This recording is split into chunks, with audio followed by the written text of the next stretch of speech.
नमस्कार साथियों, स्वागत है आपका मेरे YouTube channel electric guide and tips पर। दोस्तों, आज इस वीडियो में हम जानेंगे कि 3 फेस इंडक्शन मोटर का करंट कैसे कैलकुलेट किया जाता है। हम जो इंडक्शन मोटर काम में लेते हैं उसका starting current, full load current और नो लोड करंट कैसे कैलकुलेट करेंगे और मोटर का करंट कैलकुलेट करने के लिए कौन सा फार्मूला यूज किया जाता है। अगर आप इलेक्ट्रिकल फील्ड में काम करते हो तो ये वीडियो आपके लिए बहुत इन्फॉर्मेटिव होने वाला है, इसलिए वीडियो को बिना स्किप किए एंड तक जरूर देखिए। दोस्तों, जब हम मोटर को चलाने के लिए पावर ऑन करते हैं तो हमारी मोटर स्टार्ट होने में कितना स्टार्टिंग करंट ड्रा करेगी और मोटर स्टार्ट होने के बाद जब लोड में चलेगी तो कितना करंट ड्रा करेगी, या फिर हमने मोटर पर किसी भी तरह का लोड कनेक्ट नहीं कर रखा है तो उस कंडीशन में कितना करंट ड्रा करेगी। तो दोस्तों, उदाहरण के लिए हम मान लेते हैं कि हमारे पास एक 3 फेस 3 एचपी की इंडक्शन मोटर है। अगर मोटर 3 फेस की है तो उसका जो वोल्टेज होगा वो 415 होगा और हमारी मोटर का पावर फैक्टर है वो 0.85 मान के चलेंगे। दोस्तों, ये पावर फैक्टर है वो हर मोटर का मैन्युफैक्चरर के हिसाब से अलग अलग हो सकता है, लेकिन ज़्यादातर मोटर का पावर फैक्टर 0.80 से 0.90 तक कंसीडर किया जाता है और हमारी मोटर की इफिशियंसी है वो 90% है। मोटर इफिशियंसी क्या होती है, अगर आपको ये जानना है तो इस चैनल पे मैंने मोटर इफिशियंसी पर एक अलग से वीडियो डाल रखा है, आप चाहो तो बाद में वो वीडियो भी देख सकते हो। दोस्तों, मोटर की इफिशियंसी नेम प्लेट के हिसाब से थोड़ी कम या ज़्यादा भी हो सकती है, क्योंकि ये डिपेंड करता है कि आपकी मोटर की कंडीशन कैसी है। तो यहाँ पर हम मोटर की इफिशियंसी 90% मान के चलेंगे। तो दोस्तों, हमारी इंडक्शन मोटर के लिए जो पावर फॉर्मूला है वो है P = √3 into line voltage into line current into cos phi. cos phi का मतलब है हमारी मोटर का power factor multiply by efficiency.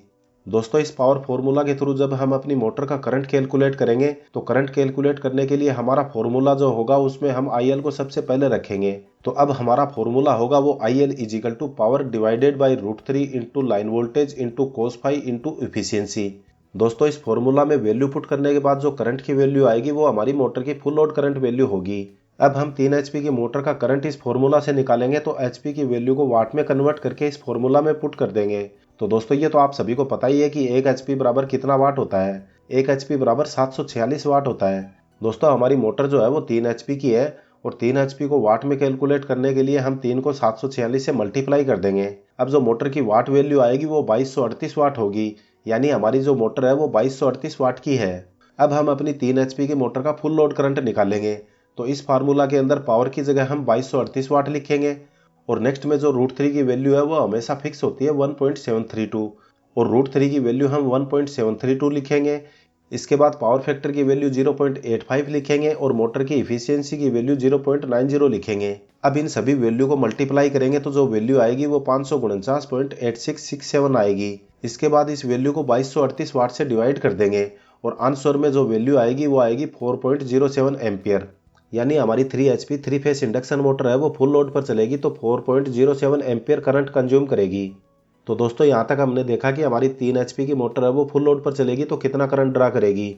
लेकिन यहाँ पर ध्यान देने वाली बात यह है कि ये जो 4.07 एम्पियर करंट आया है वो RYB तीनों फेस का करंट है, यानी हर फेस के अंदर 4.07 एम्पियर करंट फ्लो होगा और इन तीनों फेस में हर फेस का करंट 4.07 एम्पियर करंट होगा। अब हम देखेंगे कि हमारी मोटर जब नो लोड की कंडीशन में होगी तो कितना करंट ड्रा करेगी। दोस्तों, जब हमारी मोटर नो लोड की कंडीशन में चलती है तो वो फुल लोड का सिर्फ 30 से 40% ही करंट ड्रा करती है। यानी हमारी मोटर अगर बिना लोड एकदम फ्री रनिंग कर रही है तो जितना हमारी मोटर का फुल लोड करंट होता है उसका सिर्फ 30 से 40% के बीच ही करंट ड्रा करेगी। और साथ में ये डिपेंड करता है कि हमारी मोटर की कंडीशन कैसी है। अगर मोटर एकदम नई है और bearing lubricant time to time किया गया है तो नो लोड में करंट 30% मान के चलेंगे। अगर हम मोटर को काफी दिनों से बिना मेंटेनेंस के यूज कर रहे हैं तो 40% करंट मान के चलिए। तो यहाँ पर हम उदाहरण के लिए मोटर का करंट 40% कंसिडर कर लेते हैं। अब हम मोटर का फुल लोड करंट 4.07 लिखेंगे और इसको 40% से मल्टीप्लाई करेंगे। 40% को हम 0.4 भी लिख सकते हैं। अब इसको कैलकुलेट करने पर जो आंसर आएगा वो 1.62 एम्पियर आएगा, यानी हमारी मोटर नो लोड की कंडीशन में फुल लोड का सिर्फ 40% करंट ड्रा करेगी तो 1.6 एम्पियर करंट होगा।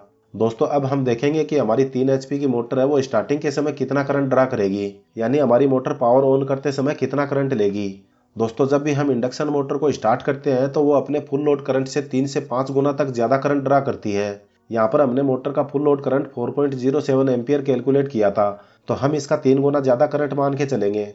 तो 4.07 को 3 से मल्टीप्लाई करने पर जो करंट आएगा वो 12.22 एम्पियर आएगा, यानी हमारी मोटर स्टार्टिंग के वक्त 12.22 एम्पियर करंट ड्रा करेगी और कुछ सेकंड के बाद मोटर अपने फुल आरपीएम पर रोटेट करने लगेगी तो मोटर पर जैसा लोड कनेक्ट होगा वैसा ही करंट ड्रा करेगी। अगर मोटर नो लोड की कंडीशन में होगी तो 1.62 एम्पियर करंट लेगी और फुल लोड की कंडीशन में होगी तो 4.07 एम्पियर करंट ड्रा करेगी।